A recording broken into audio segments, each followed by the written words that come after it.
Baramulla election office में आ चुके हैं और कहीं ना कहीं अब इंतजार है कि वो नेशनल कॉन्फ्रेंस के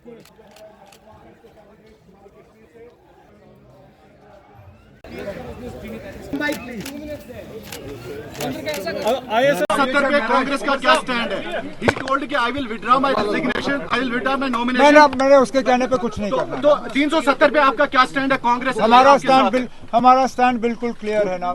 हम 370 जो 5 अगस्त 2019 को जम्मू कश्मीर के साथ हुआ है, हम उसके खिलाफ हैं। हम उसके खिलाफ लोगों से वोट मांग रहे हैं। ऐसा नहीं है कि हम अकेले हैं, इस लड़ाई में हमारे और भी दोस्त हैं। इंशाल्लाह उन दोस्तों की तादाद जो है वो आहिस्ता आहिस्ता बढ़ती जाएगी। इसमें और इससे ज्यादा मुझे शिवसेना उसके खिलाफ है, आम आदमी पार्टी उसके खिलाफ है। और कुछ है? चलिए ना, मैं अपने जलसे में जो है आज आपने नॉमिनेशन किया बारामूला से। After the submission of the papers, the national conference is hopeful that they will win the seat. आज 20 साल के बाद मैंने लोकसभा के इंतखाबात के लिए अपना नॉमिनेशन पेपर भरा है। इसकी अहमियत इसमें है कि 5 अगस्त 2019 के बाद ये पहला बड़ा इलेक्शन है जम्मू कश्मीर में। जाहिर सी बात है कि नेशनल कॉन्फ्रेंस और इंडिया गठबंधन में जो हम मिलके ये इलेक्शन लड़ रहे हैं, उम्मीद की जा रही है कि जम्मू कश्मीर की 5 सीटें और लद्दाख की सीट पे हम कामयाबी हासिल करेंगे। योगी आदित्यनाथ ने कहा है अगर मुसलमानों को हिंदुओं से अलग करके खाने की बात करी और काउ स्लॉटर जो है वो आम हो जाएगा अगर कांग्रेस आई।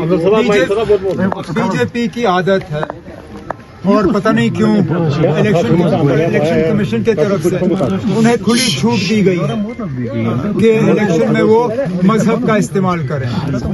बाकियों को तो कहा जाता है कि मॉडल कोड ऑफ कंडक्ट के तहत आप इलेक्शन में मजहब का इस्तेमाल नहीं कर सकते हो, न वोट मांगने के लिए न लोगों को लड़वाने के लिए। लेकिन ये मॉडल कोड ऑफ कंडक्ट जो है ये बीजेपी के दरवाजे तक पहुंचते पहुंचते इसको तहस नहस किया जाता है। आप जो भी देखें बीजेपी के जो स्टार कैंपेनर्स हैं वो बार बार न सिर्फ मजहब का इस्तेमाल करते हैं बल्कि लोगों को अलग अलग जो है उनको तकसीम करने की एक लगातार कोशिश की जा रही है, चाहे वो मंगलसूत्र के नाम पे, चाहे जमीन के नाम पे, चाहे काउ स्लॉटर के नाम पे। और इस मुल्क में बदकिस्मती से नफरत फैलाने की कोशिश की जा रही है। और उस पार्टी के तहत जिस पार्टी के लीडर इस मुल्क के वजीर आजम वो थकते नहीं थे ये कहते हुए कि वो 140 करोड़ हिंदुस्तानियों की नुमाइंदगी करते हैं। अगर वाकई वो 140 करोड़ हिंदुस्तानियों की नुमाइंदगी करते हैं तो ये जो नफरत फैलाने की बात की जा रही है बिलखसूस 14% आबादी के खिलाफ जो मुसलमान आबादी है, ये अपने आप में एक बहुत अफसोसनाक बात है। शायद इसीलिए माइनॉरिटीज को यूज किया जा रहा है, शायद इसीलिए माइनॉरिटीज की बात की जा रही है।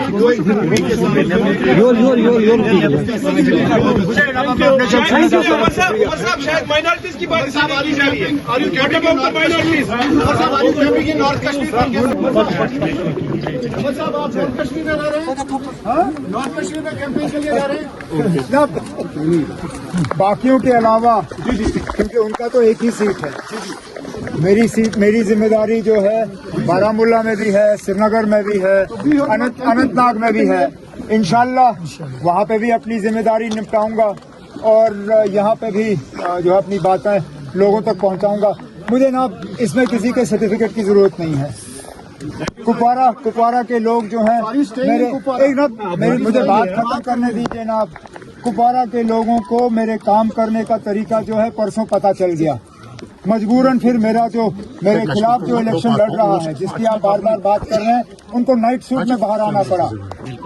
जबरदस्ती उसको घसीट के बाहर लिया गया क्योंकि उसको पता चला कि मैं जो फ्लड से मुतासिर लोग हैं उन तक पहुंचने का काम कर रहा हूं। ये पहले से मेरा काम करने का तरीका रहा है, इंशाल्लाह आगे भी रहेगा।